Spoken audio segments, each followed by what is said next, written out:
Yeah. God damn it, this man knows what he's talking about. This son of a bitch. Oh, no way. Oh my god! No way! Oh my god!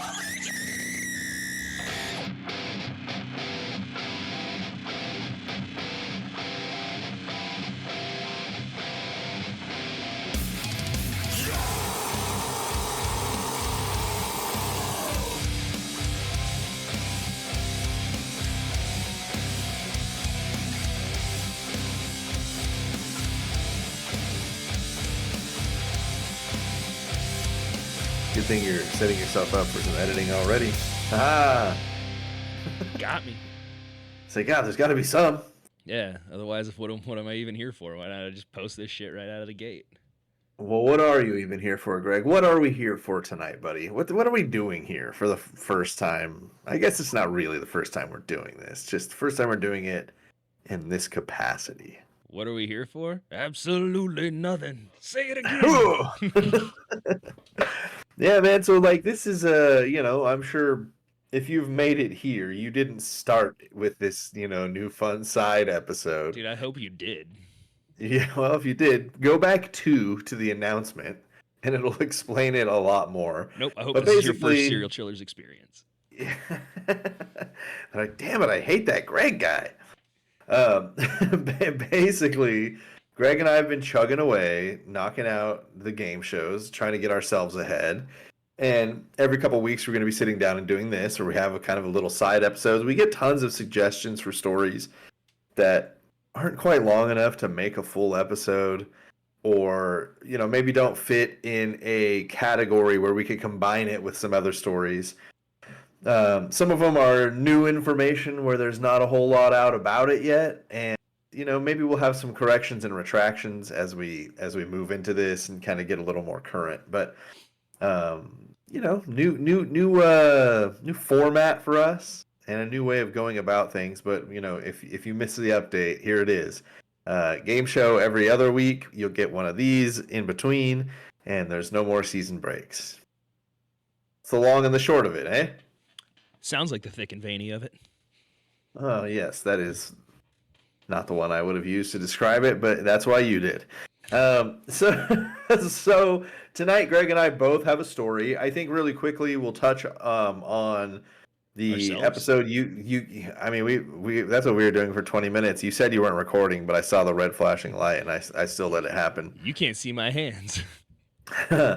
So I thought we'd really quickly just touch on last week's episode, Adnan Syed. I don't have a whole lot to add to the episode itself.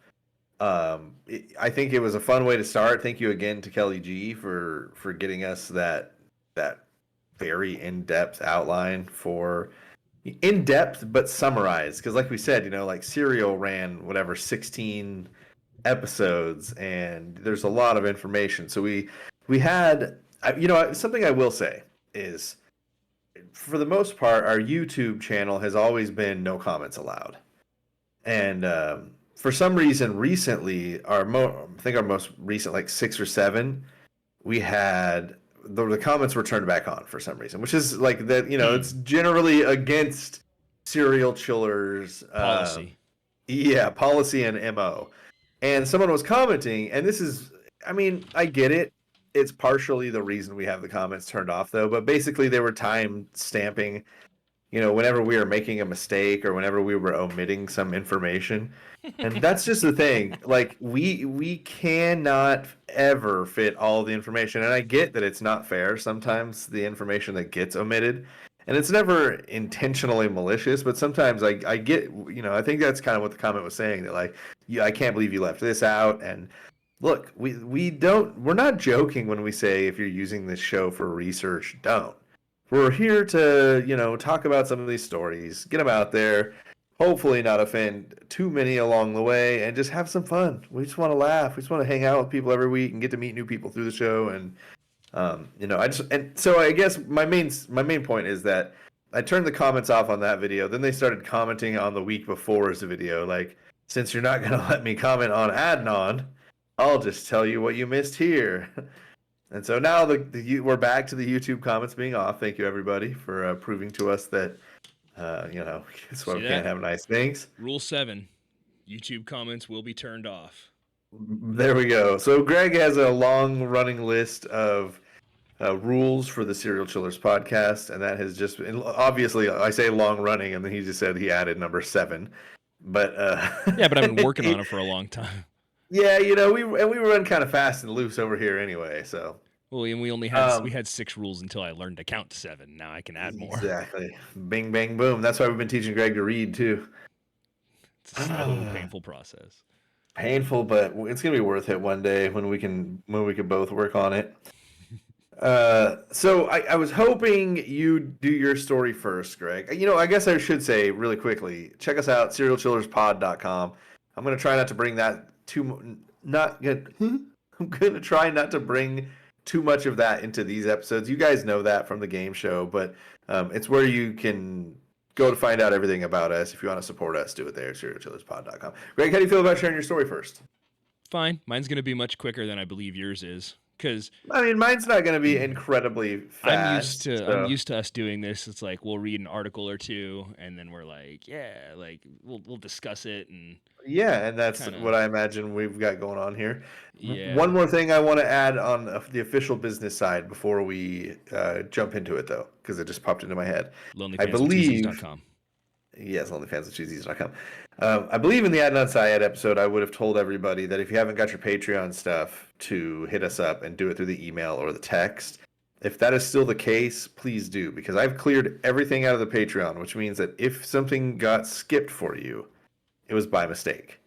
So if you haven't got your stickers, I don't think I've missed any T-shirts. But I just got a haul of true crime books to send out for the random true crime book category. There's things out there. Yeah. So if it's something I forgot, you guys make sure you reach out to us. But I think by now everybody is caught up. If not, text us, call us on the Gmail line, or 805-666-2513. Thank you. Tell me about your story, Greg. What's tonight's subject? So it's something that I've gotten a handful of messages about. I don't know what kind of DMs you receive as a result of this show, but I gotta tell you, I know for a fact that you receive, I would say, 175% more messages than I do. Like 100%. So like 5 or 6 messages ever. Yeah, exactly. Yeah. But the ones I get are odd. They're not all of them. Some people are like, "Hey, love the show. You guys are funny." And one guy's like, "Fuck you," and I was like, "Yeah, you're right." But I get a lot of like, he had nothing but nice things to say about you. He just did not like me. But wow. Yeah, I've stopped returning my cousin's phone calls after that. But I do get like, have you heard about this? Have you heard about that? What are your thoughts on this? Like, man, during COVID, I got a lot of DMs of people asking me, what do you think about COVID? And I'm like, man, I remember. Yeah, so I got a lot of, I get a lot of strange requests, but this one has been more recent. And I think there's finally enough information to talk about it. So I brought, the little bodies that were showed to Mexico's Congress or whatever, like, a month ago. Those little pieces of beef jerky. Mm-hmm. The dried out version of the guy from inside the other guy's face in Men in Black. The white dog poops. Mm-hmm. So I did a little bit of research, a little cursory dig into those, and that's all. I just brought a little bit of that information for those who maybe don't know what they are or what's going on. So just that. Enlighten us, my guy. So there were 3 bodies discovered in Peru in 2017, and they've been carbon dated to be 1,800 years old, roughly. They've been chilling. Yeah. So I mean, are you familiar with how like carbon dating works? It's like they test the amount of carbon in the sample, and that will correlate with like a date and time based on how much carbon was in the atmosphere. Carbon-14 decays So So they'll it's like a shelf life test yeah, or so half life test. yeah, exactly. They check the amount of carbon 14 left in the tissue or bone or whatever it is that they're or rock or because everything's made of carbon. Sure. Carbon is the source of all life. The inanimate carbon rod. Um, In Rod we trust. right. Stupid rod. Um, but yeah, that's they carbon dated them and they're, 1,000, 1,800 years old. But the thing is, the two bodies that they showed to the government, and they were like, "Look, we have these bodies." Those weren't the ones that they tested. They tested like a third body that's still there. So it's The old switcheroo, huh? a little bit, yeah. Like the samples that they tested were from the third body, but the two bodies that they showed are the ones that they were like, "Hey, we're gonna do these X-rays, and we're gonna do this, that, and the other thing. We're gonna do all these tests."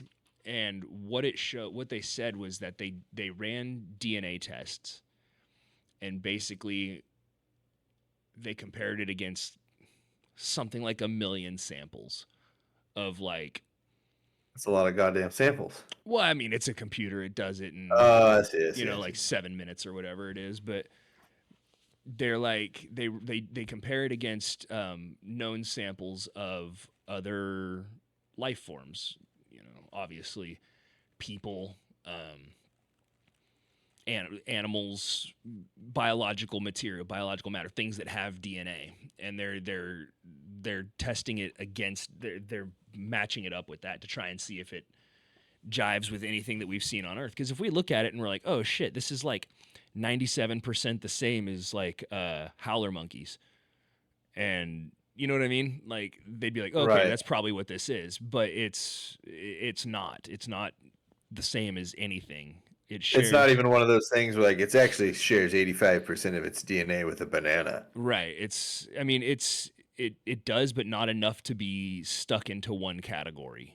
You know what I mean? They said basically it's not anything that we've seen I see. before, but inconclusive tests like that are pretty taboo in the science community. They don't. If You mean to tell me that the scientific community wants raw data that makes sense wants and conclusive results and the I- scientific method to be practiced and all that. that's dumb. Yeah, get the fuck out of here, nerds. Um, so that's basically kind of what they did was they tested it and they were like, oh shit, this isn't really what we thought it was going to be. This is something different, and they just kind of left it at that. And they did like the X-rays and the MRIs and stuff, and they see that like the X-rays that they released, you can see there's a male and a female, and they have names. Does it hang dong? Is that how you know it's a male or female? No, the female has eggs inside. Oh, just some visible egg. Yeah, but action? here's the thing, like Go on. I have never like split open an animal that laid eggs. I want to put that out there. Never. Yeah, I don't think many of us have. Right. Definitely never split one at the cloaca to see how the eggs actually come out. You know Well, what I mean? I mean, like, how are you gonna have a good time? I imagine in my head, it's something like a pitching machine where they're stacked. The eggs are stacked. And so you lay an egg, and then the next one just drops down into the spot of the first one. Like remember those pencils in elementary school with all the different little plastics inside that each had a lead, and when it got worn down, you pulled it out of the bottom and stuck it in the top, and it pushed the next one out. Yes. So that, but eggs and a cloaca is kind of what I imagine most egg-laying animals are like. I hate it. I mean, I feel like I nailed it with the pitching machine reference, but Yeah, your visual representation is there. That doesn't mean that I can't hate it. You know, that's all. So when you look at the X-ray of this thing, there's literally like 3 eggs just chilling in this thing's abdomen. It looks like eggs were put there, if that makes sense. You know what I mean? Like, it doesn't. It doesn't look naturally occurring. It looks like, Yeah, it looks here's where like I'll put these eggs. It looks like an empty torso with 3 eggs in it instead of eggs. It's, it looks like an empty torso with 3 eggs in it instead of like a shoot of eggs lined up. You know what I mean? They're all kind of slapdash in there. Probably not wrapped very well. Like, yeah, a little like it does look like it's Hot hands in a dice game. kinda. And so that's concerning to me. Also looking at them, um, if you like compare the right and the left hands, some of the bones are like upside down. Like the same bone on the middle finger on the right hand is upside down compared to where it is on the left hand. You know, Oh. like the shape of it, like it's almost T-shaped, where it It's like someone like did their model late at night and they're like, fuck, I put that finger backwards. It's like, yeah, it's still good though. Like that's where it goes. yeah, it looks like a whole knuckle up there or whatever, you know? Like, Yeah, yeah, what are yeah. they gonna do? X-ray it? You know what I mean? It kind of has that same like. Fuck. I can tell you exactly what it feels like. Remember the episode of The Simpsons when Lisa finds an angel? It's my angel. See Yes. my angel. It's my angel. Yeah. No one else's. And they chipped a little piece of bone off the toe, and the professor comes running up and they're like, "What did the test results say?" And he said, "Inconclusive." Well, why did you come running up like that? Can I use your bathroom? It's that. It feels like it's that. Everybody's all hyped for it to be this thing. In that case, aliens. In this case, an angel. And the test was inconclusive. Well, why did the test show inconclusive? I didn't run the tests. You know what I mean? Like that's what this whole thing feels like. It feels like the people who need to be taking it seriously are like, nah, dude, this is not The a ones fucking who are alien. just taking This it is at a least joke. seriously. And it feels like the people who have no idea what they're talking about, i.e., me, are like, oh, dude, it's fucking for real aliens, dude. Why would they lie? Yeah, because like, look, this one has eggs in it. Yeah, but the bones are backwards. And like, Yeah, I broke my finger before too. but they have like, if you look at them, they're the goofiest looking little things because they have 2 bones in their leg like we do, but I didn't like on the outside they don't have knees. You know, like you see 2 little bones in their leg. They have to have They to be able walk to like walk somehow. They're Forrest Gump with leg braces. they look like they would. They Kind of look swing them out they look bipedal. You know, they have like feet and like ankles Fresno and stuff. Nightcrawlers. Except these Remember how have they arms. move? These have arms. Oh yeah. But Well, I'm stumped. Let's call it a night. I'm out of ideas. I'm on break. But yeah, it's a weird thing, and then for a lot of the scientific community to be like, you know what, this is specious at best. Thank you. Yeah, just gonna say thank you. But it's just the whole thing is ridiculous. So they came from Peru, and people in Peru are like, officials in Peru are not thrilled about it. Star wipe to Peru. They're like, why are you taking 1,800-year-old artifacts that were found in Peru out of Peru? Star wipe to 1,800-year-old artifacts. I'm taking my name off this. But like, they appear. This article from Reuters says the bodies appear ancient and share characteristics with humans: 2 eyes, a mouth, 2 arms, 2 legs. They were found around 2017 in Peru and near the pre-Columbian Nazca lines. So they found people there, and they said that they were pre-Hispanic, so before like way back, you know. And these are not that. They're not old enough to be that, but they're not obviously new enough to be anything that we would know. Nothing's going to evolve and change that much from that to whatever it is now in 1,800 years, and we don't have anything close enough to that to be like, yeah, this is clearly that. You know what I mean?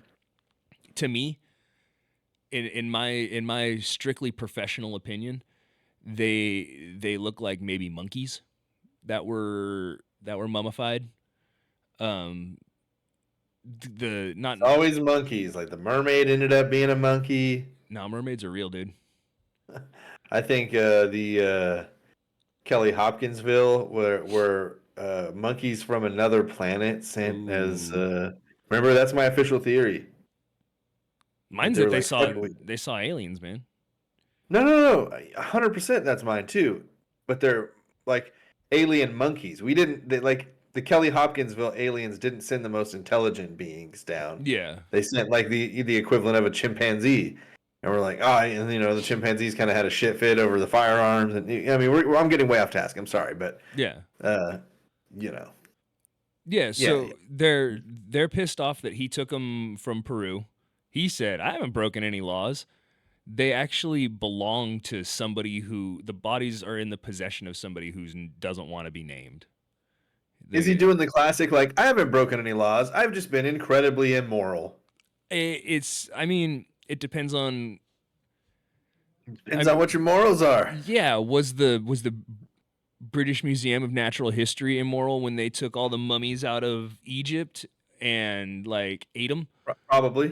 But yeah, the bodies that they tested weren't the same body. They're all goofy looking. They look like little statues, and they have names. I'm trying to find the names of them real quick. The aliens have names. Yeah, they like named them. Like this is Meeklork the Conqueror. No. One of them I think is named like Marcus or something. This is Marcus, Tim, and Judith. I'm gonna find it. You watch. Oh shit! I'm googling it as we speak. What were That's the too- aliens' names? That's too funny. I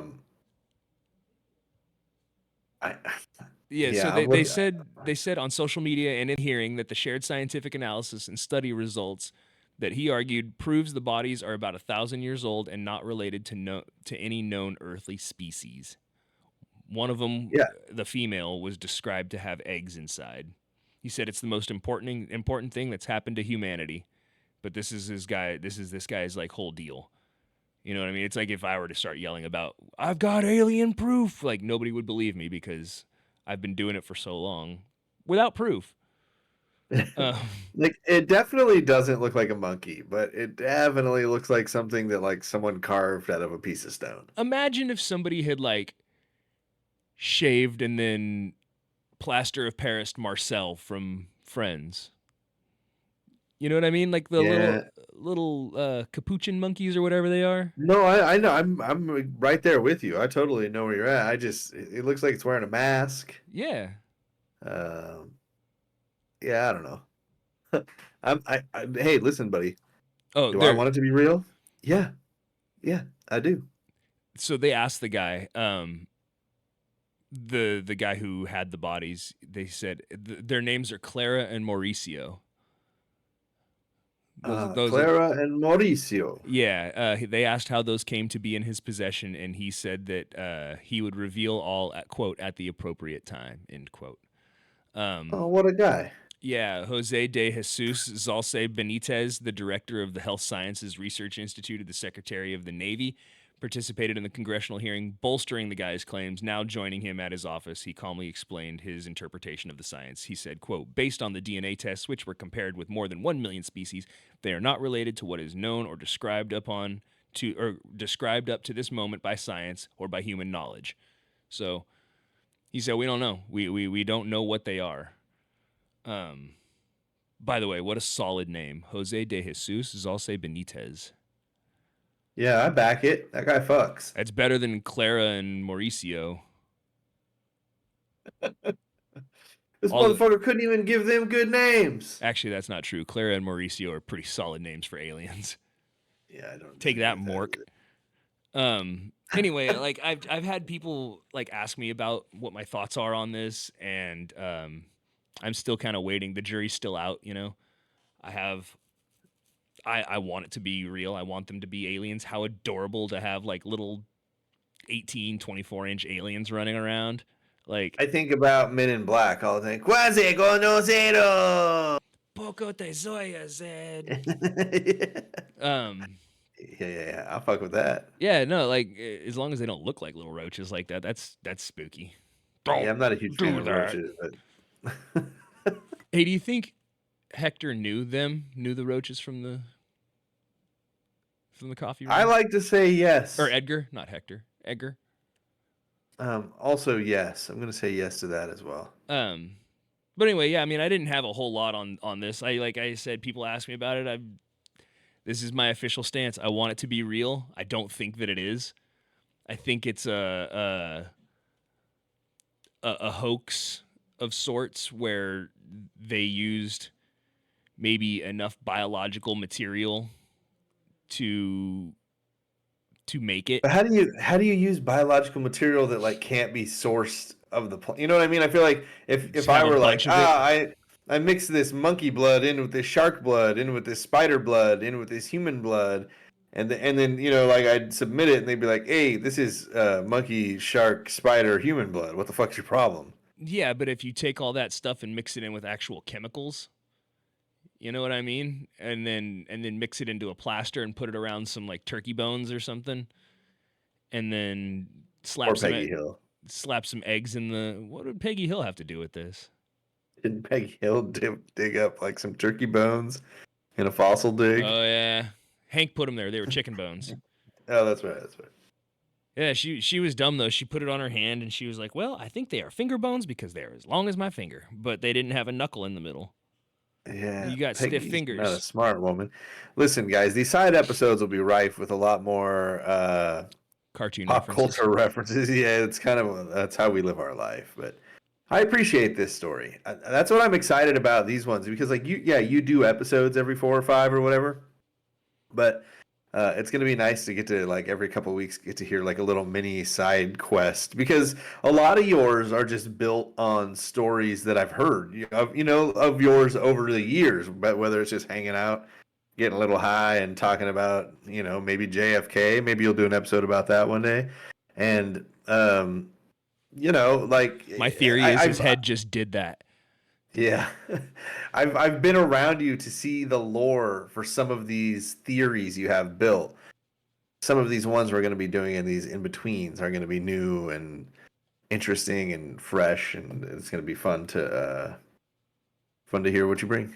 Excited. Thanks, man. Well, that's the end of my report. It's not. I didn't have anything like crazy groundbreaking. It's not like I was getting ready to break some news or anything. It's just the results are inconclusive. We don't know what it is. We know it's not human or animal or plant. Dun, dun, dun, dun. Yeah.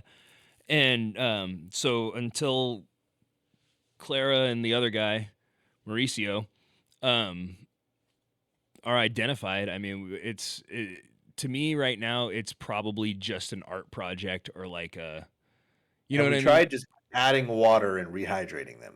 Like one of those desert roses? Bro, okay, remind me of this for the next one. The giant Arctic spiders. Remind me of that. Oh, Jesus. I'll do my best. Dude, these things, so they like unfroze them on accident to like check them out. And now they're just running around Antarctica fucking people up. Yeah. Okay. Yeah. Oh, I can't wait for that. Yeah. I'm not gonna ask any more questions. No more questions now. Yeah.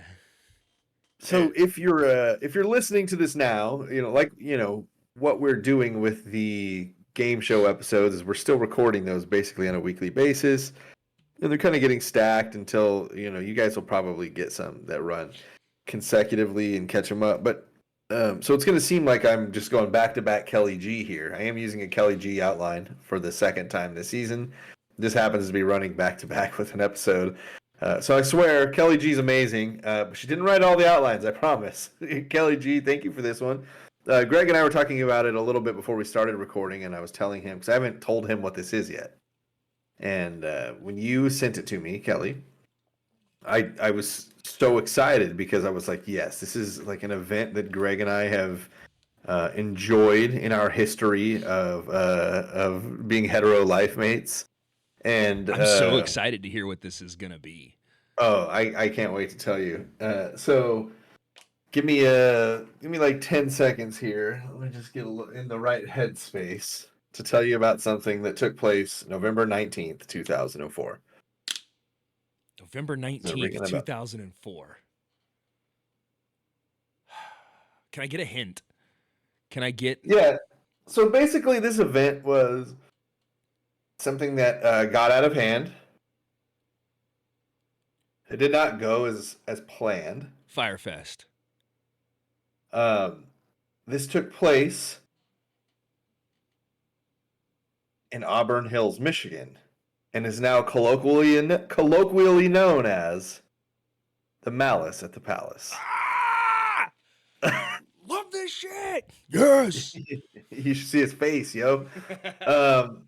So Kelly G wrote me one up here, so I'm just gonna kind of read it from Kelly G's perspective. Dude, We're gonna discuss it from our own because I know this is one that we're. I'm gonna burn this We're- pin right now, and I'm just gonna sit back with my feet up, bro. Like, I'm so I'm missing excited. the good one.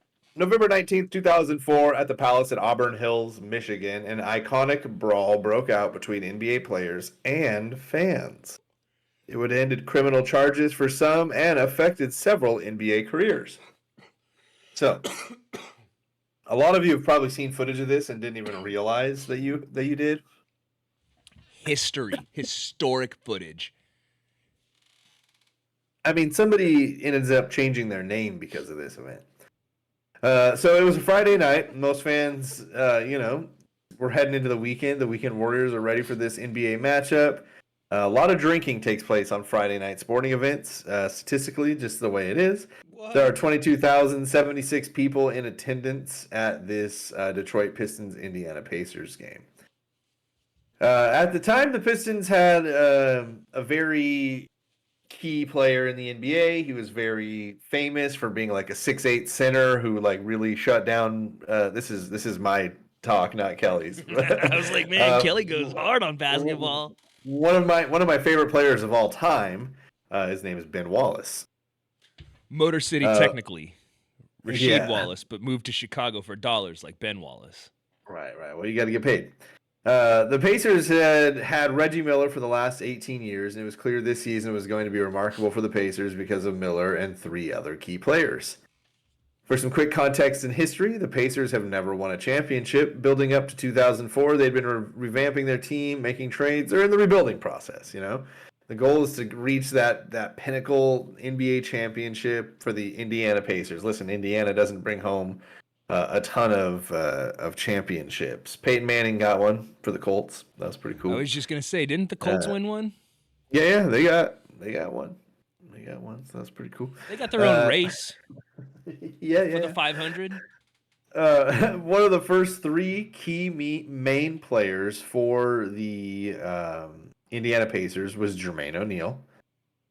He's South Carolina native, drafted his senior year to the Portland Trailblazers. The Trailblazers were traded to the Pacers. He brought some mild veteran leadership and worked. If you watch Jermaine O'Neal play, you already know this. Like, motherfucker played hard, and the game can be played hard, and he took every advantage of it. So, Jermaine O'Neal, tremendously tough athlete. Another one is a man you may not know because this is no longer his name, but at the time his name was Ron Artest. He got traded from the Chicago Bulls. Kelly G tells you right here, nowadays, you guys might know him as Meta World Peace. Such a good name. He even had his own Key and Peele sketch. You know, he had like the Meta World Peace News. Mm-hmm. Yep. So that's him. That's the guy. That's the dude we're Fucking talking Ron about. Artest, dude. Yeah, he's wild. So Ron Artest, we'll call him Ron. We'll call him Meta World Peace. Whatever comes out, whichever one. It's the same guy, guys. He's probably one of the hardest workers. Quoted one of the coaching staff in Indiana. These guys had ever seen and exaggerated the idea of justice and was struggling, personally with depression and anxiety. So, I think a lot of people forget that, professional athletes are supposed to be tough and not respond to the crowd. And Daryl. What? Daryl. Oh, kids, be nice. Oh, Mom, they're professionals. It rolls right off their back. Just a tear running down his face. Mm-hmm. Yeah, so, Ron Artest dealing with some stuff outside of basketball comes into this game.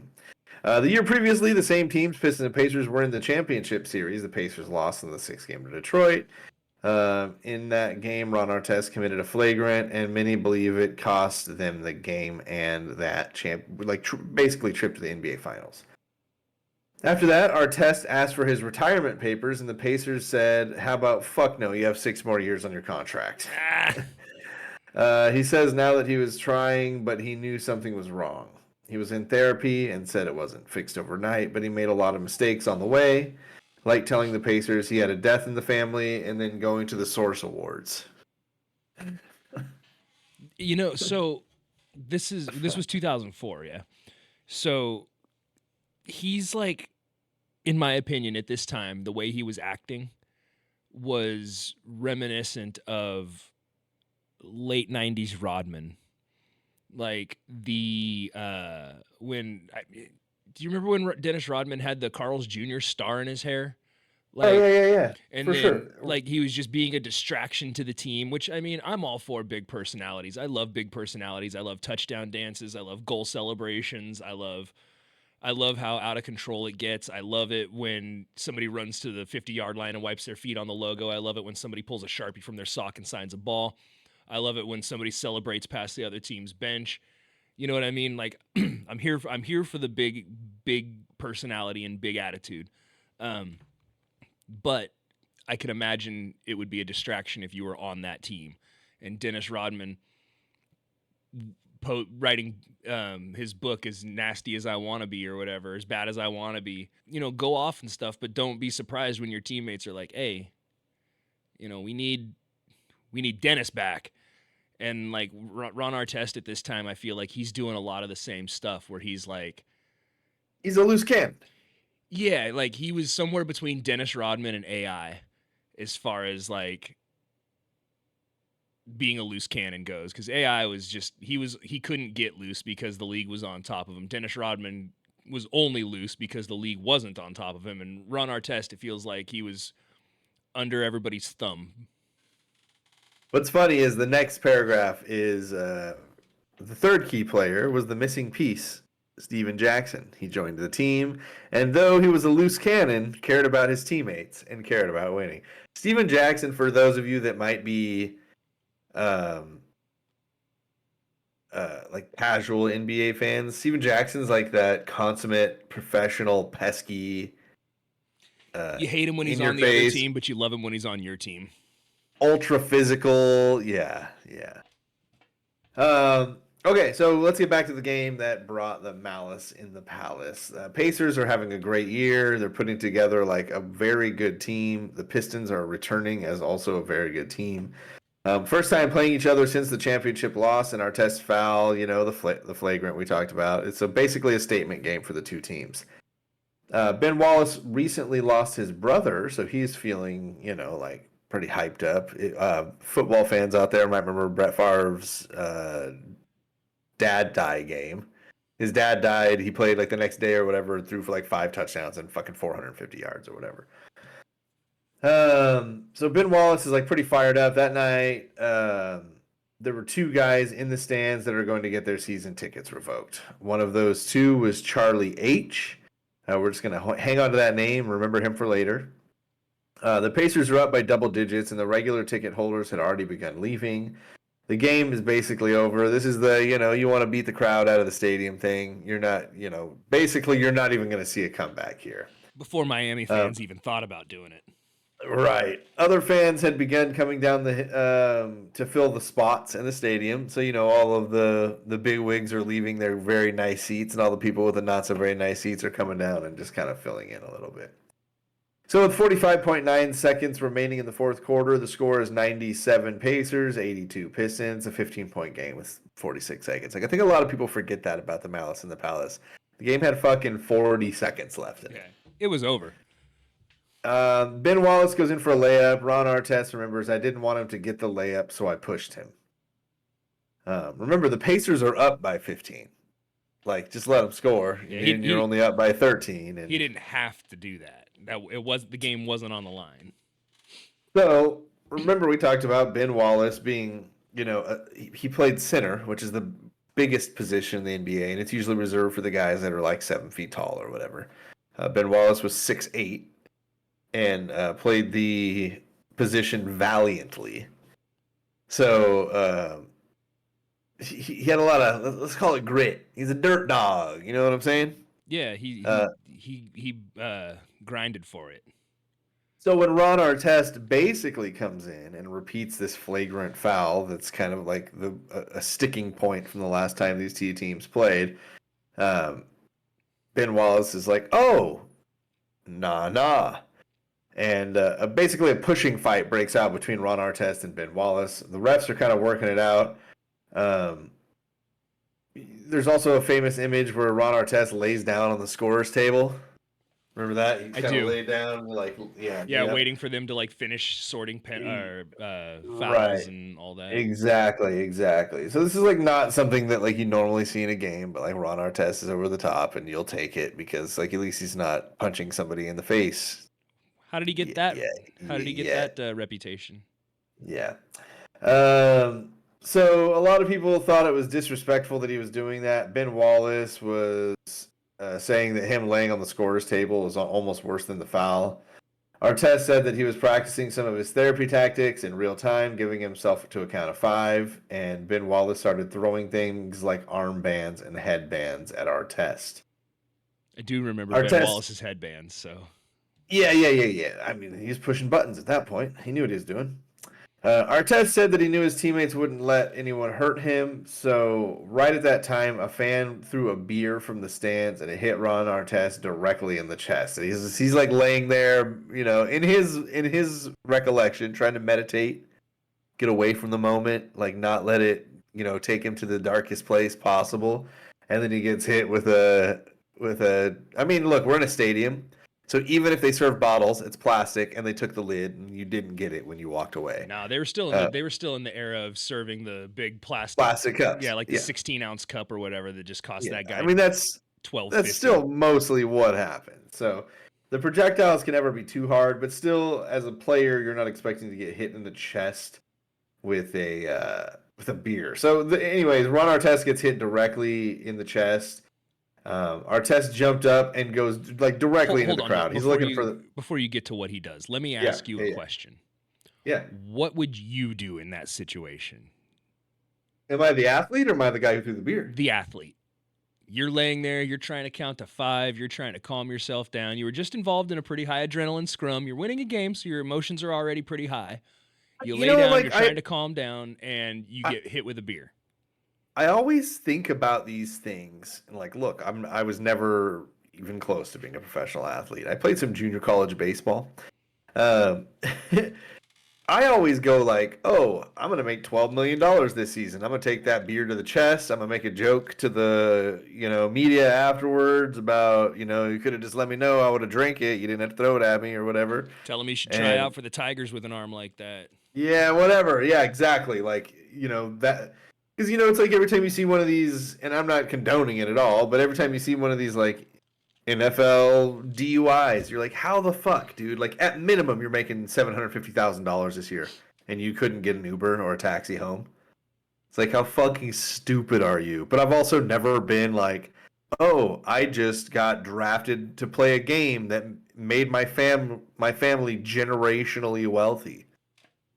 So, it's hard to put yourself in that situation, but for me, it feels like I would take the beer to the chest and go make a joke about it. But I've never been in that situation. Well, I was going to say, and it's not like these athletes don't get coached on this stuff. They're told, 100%.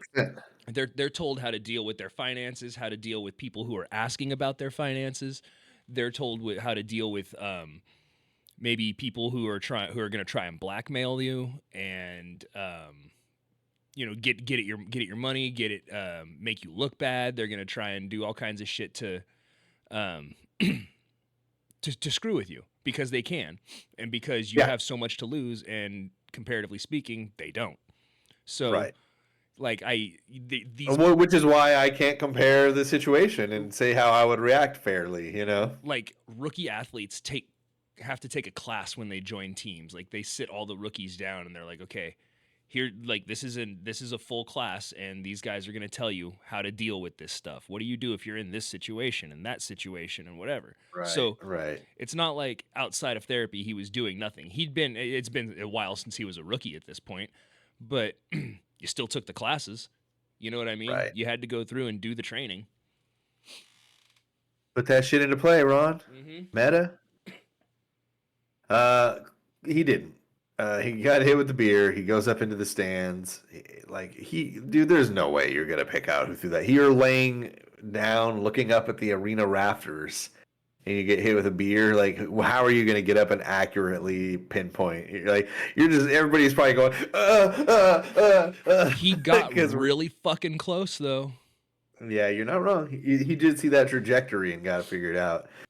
So he gets into the crowd. Steven Jackson jumps in, like basically he's got his back. He's following right behind him. Another beer gets thrown onto Artest. That's when Steven Jackson actually throws the first punch from the dude who threw that beer. And basically that Meta World Peace and Steven Jackson focus on these guys now, because if they threw a beer now, like clearly they're the ones who probably threw a beer before. Basically at this point, people started going fucking nuts. Ron Artest walked down to the court thinking it was over. Remember Charlie H? We talked about him earlier. He decided, nah, it ain't over. Runs down onto the court, sees Artest, clenched his fist and is about to swing. That's when Artest remembers, quote, "I was shocked. I saw an alien. Why would the fan be on the court?" Artest punched him square in the face. That's when Jermaine O'Neal came up to try to help Artest and punched the fan, but he fell down. They interviewed the asshole fan. He said O'Neal punched him and it was a bitch move. I would say the bitch move would be going on the court and like trying to swing at one of the athletes. But My favorite part about all this is when they went into the stands, the guy that threw the beer that they knew threw the beer.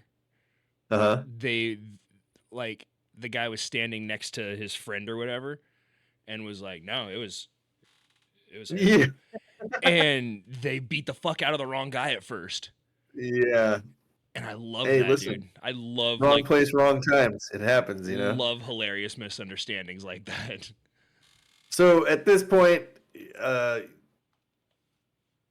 fans, team officials, game officials, and people are looking around like, where the fuck is security? Where are authorities? Where are the people who can get this in line? Because this is above my pay grade at this point. Yeah. Imagine being like the trainer. You're just there to wipe, or like the guy who wipes up the floor when they get tripped or whatever.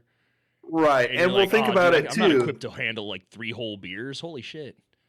And think about it too. You know, like if the fans, we said there's 22,000, and we said a lot have left. So let's say even just half have left. There's 11,000 fans there.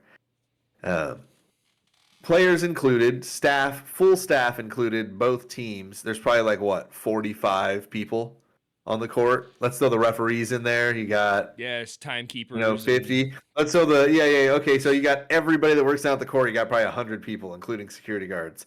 If 11,000 people chose to charge those 100, it would be a bloodbath. I don't know, dude. I've seen 300. I know what happens. You just got to find a Yeah, choke but point. you don't have that choke point. You don't have that choke point.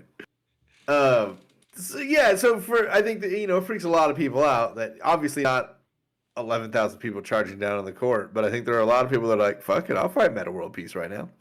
And that are kind of moving down and doing their thing. I mean, look, this guy made it down to the court and was throwing punches at an NBA player. Also, let's see. I'm just going to do this Ron on Siri real quick. How tall is Ron Artest?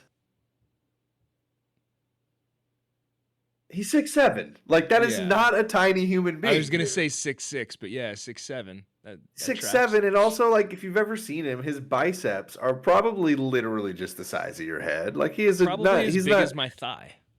He's not 6'7" and like, oh yeah, he got in the NBA because he's a little bit tall. Like, no, this is a literal world-class athlete at this time. He's still like in great shape. Like, that's the thing I think people don't realize about athletes. Like, if you look at a pro athlete compared to just like a regular schlub like me, like I'm 6'4" and in decent shape. Like, I'm not in great shape, not by any stretch of the word, but like I'm But you in. play some hockey. Yeah, I get out and I'm active a couple of times a You week. do that hockey. So I'm like, yeah, and if you put me next to like an actual conditioned professional athlete, I'd look like a child. And not even just size wise, like size, athleticism, like they're so coordinated and just it's like we're not even the same species. And to get in there and square off against, like I think about running, like what would happen if I had to square off against LeBron James? He'd Well, beat there's this classic. You he'd beat remember the fuck Brian out of me. Scalabrine? Yeah. White Did you Mamba. have you ever seen that thing? Yeah, have you ever seen that thing where he did where like he went out and found a bunch of people that talked shit about him on Twitter, brought him Mhm. in to play, and like only one person scored on him, and it was 2 points in a game to 11. And at the end, he basically told all the dudes like, "Yo, I know it seems tough, but just like make no mistake that I'm closer to LeBron than you'll ever be to me." Yeah. And And it was just like, yeah, dude, that's exactly it. Yeah. Like, there are 12 dudes on an NBA roster, and there are 32 teams. Like, that's how many people get to play in the NBA. It's not very many. Yeah. Okay, great point. Don't square up with a professional athlete. Like, even like in a track and field stuff, like they'll kill you. They're 0% body fat. Yeah, I was and gonna they're say Usain Bolt would whoop my ass. 100%. Simone And Biles that's could probably nothing beat me against up. it. You're probably not wrong. She's small and quick. Go between your legs, shit. She's nimble. So at this point, everyone's looking around for security. You like protect the NBA players, protect the protect the, the people getting pummeled by Steven Jackson. Turns out there are only 3 officers there that night. So that's it, buddy. Yeah, that's all you need. A cop finally gets over to Artest and is about to mace him. Reggie Miller was injured. And was in a suit that night. And so Reggie basically like has to run over to the cop and he's like, no, don't mace him. Like, just get the fans off the court. It's like Reggie Miller saved Ron Artest from getting maced that night. The cop grabbed him and he turned around. He's like, I'm Reggie He's like, Miller. I'm Cheryl Miller's brother. Yeah. Dude, So, and you're in Michigan, so like you're not even at home where like you've got the home court advantage where most of the people there don't want to kick your ass. If it seems like Greg and I know a lot about sports, some of you might not remember the Super Sports Show, the short-lived Super Sports Show. Damn, that was fun. That was fun. Okay, so the cop asked Reggie Miller who he was and what he was doing, and Reggie said something like, it was clear no one was there to protect us. Fans were throwing drinks, popcorn, literally anything that they had. They were flinging it at players and staff. Everyone started making their way to the locker room. Jermaine O'Neal saw a guy throw a chair, and it landed really close to him. So O'Neal said, people were trying to hurt me and others. Like, yeah, I think it's basically, if you go look up footage of this, it's scary. I would not be stoked to be there. Scary fun for the whole family. That's the only place I want to be, dude. See, that's just it. It would be scary as fuck if I took my family. If I were there alone, I swiftly move away from the action and watch from a safe distance. I was gonna say, But like my if you and kids I were there and shit, like yeah. If you and I are there, we're sitting in our seats cheering it on. You know we are. Oh, so I remember being a teenager and going to an arena football game, and a fight boiled over to the wall, and we were sitting right there, and a friend Justin and I were like shoving the players from the wall, like trying to egg it on more. So yeah, totally, I 100% would have been. I wasn't trying to fight them. I wasn't going to get down there and square up with any of those gentlemen. I've been kicked out of an ECHL hockey game for pounding on the glass while they were fighting. Security had already That'll warned do me it. once. That'll do it. You had already had your warning too. See, you deserved it. Bro, I was like 12. So this is going off. They're basically, as it's happening, consequences are taking place immediately. The media starts overusing the word thug to describe Jermaine O'Neal and Steven Jackson and Ron Artest. I remember all the Ron Artest, like everybody was pissed. They mention it like a lot, like the players were acting like gangsters out on the court. This is my Tommy gun. It makes it, so they're like trying to make the point that it's totally okay, like for hockey players to like beat each other up and shit, but like basketball players throw a couple hands at like people who kind of started everything, and like they're these thugs. There's rules to hockey fights, not to basketball fights. Like basically the NBA needed to send a message that something like this would not be tolerated again. So 48 hours after the fight, the suspensions were announced. Ron Artest was suspended for the rest of the season. It translated to him losing $4.9 million. Stephen Jackson was suspended for 30 games, or the equivalent of $1.7 million. Jermaine O'Neal was suspended for 25 games, translated $4.1 million. And Ben Wallace was suspended for 6 games, or about $400,000. So that just shows you really what NBA players are making. Yeah. And that was Ben Wallace before he went to Chicago for dollars. Yeah. So, he just had to play 6 games for a cool $500,000. Several other smaller suspensions were handed out, even a 1-game suspension for Reggie Miller, who wasn't even playing that night. Don't mace Ron Artest, suspension. Should have let him mace him, dude. Apart from the NBA's punishment, they gathered real investigators and prosecutors and all types of folks who would charge people. They looked over all of the footage and all of the cameras and figured out a few things. Ron Artest says straight up that he will take responsibility for that night, but he is interested in someone going frame by frame, and he thinks it'll paint a different picture. And they say that it does when you see everything like that. The guy Charlie H, who got his season tickets revoked, he decided that basically you see him in the process of throwing a punch at Ron Artest. And again, Ron Artest, professional athlete, reaction time like that of a cat. So if he sees somebody like cocking back a shoulder, fist clench, and it looks like a punch is being thrown, he is now legally well within his right in the state of Michigan to defend himself. It's your fault you decided to pick a fight with Ron Artest, not Ron Artest's fault you decided to pick a fight with Ron Artest. It's your fault you decided to pick a fight with Ron Artest and telegraph your right hook. Yeah, because I've seen the picture too. He's like the Banksy kid, like all stretched way out. Yeah. You can't throw haymakers against a professional athlete. It doesn't matter how good of a fighter they are. At least not for the first punch. Yeah, you're going to need to stun him first. The guy who threw the chair got charged with felonious assault, like as he should have. Like a chair is basically a deadly weapon if you're going to huck it across a stadium with no real intent on where it's going to land. I know that it's worse than like misdemeanor assault, but felonious assault sounds so much more fun. Isn't that a jazz musician too? Felonious Monk. Yeah, right on the nose. So John Green, the guy who threw the cup, said, or you could say he's kind of an asshole, but let's just let John speak for himself. One media outlet asked John if he regret throwing the cup, and he said, quote, "The only thing I regret is not tripping Artest," as he made his way into the stands. So basically he's like, oh, you hit him with the beer. He didn't even realize it was me. That stupid idiot walked right past me, and I should have tripped him too. So yeah, he's an asshole. So John Green precipitated the entire melee, as one might call it. None of the rest of the night would have happened without that beer being thrown. He got 1 count of assault and battery for throwing the beer, 1 count of assault and battery for cold clocking Artest in the stands. O'Neal appealed his suspension up to the federal court, and a judge who saw every angle and told him that he had every right to do what he did. The judge reduced his suspension from 25 games to 15 games. 5 months later, Reggie Miller retired without a championship ring. It's just like that. You just hear that song playing like the final credits, and just like Reggie Miller never got his championship. Yeah. Freeze frames like the end of an 80s college movie. Great broadcaster, though. At one of the, I'll give the sources here too at the end. At one of the documentaries about this, they kind of sum it up and ask what they regret, and they all say if the brawl hadn't occurred, the Pacers would have been the champions of the league that year. Jermaine O'Neal mentions apologizing to Reggie Miller. He said there's no reason for him to be sitting at home without a ring, which is a very, there's a good chance that that's true. That was a very, very, very good Indiana Pacers team.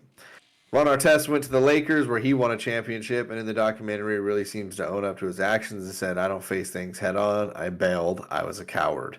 He changed his name to Meta World Peace years later, and he said it was about attaching yourself to as many positive things as possible and being a better person.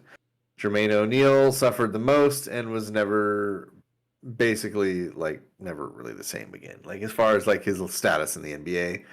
They demolished the Palace after the 2017 season. They asked the prosecutor what he thinks about it all, and he said, "What a waste of time and resources when people were getting murdered in the city. Yeah. I mean, that sums it up. It's a basketball game.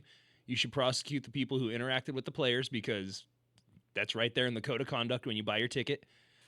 And yeah, the players shouldn't have even got what they got.